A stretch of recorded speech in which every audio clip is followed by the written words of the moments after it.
Xaricdə yaşayan blogerlər Tural Sadıqlı, Elşad Məmmədov, Süleyman Süleymanlı, Qurban Məmmədov, Orxan Ağayev, Rafael Piriyev və Orduxan Teymurxanın barələrində olan cinayət işi üzrə məhkəmənin yekun prosesi keçirilib. Bakı Ağır Cinayətlər Məhkəməsində hakim Hüseyn Hüseynlinin sədrliyi ilə prosesdə qiyabi hökm oxunub. Hökmə əsasən Qurban Məmmədov 14 il, Elşad Məmmədov, Süleyman Süleymanlı, Orxan Ağayev, Rafael Piriyev və Orduxan Teymurxanın hər biri 9 il müddətinə azadlıqdan məhrum ediliblər.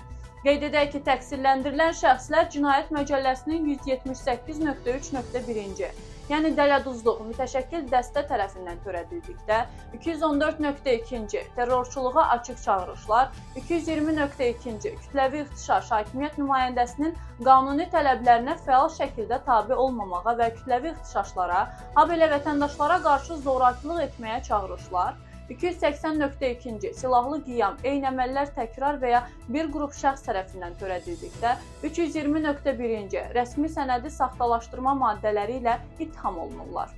Onlar ölkə xaricində olduqlarına görə barələrində məhkəmə qərarı ilə qiyabi həbs qətimkan tədbiri seçilib. Zərər çəkən qismində Xəqani Xəlilov tanınıb.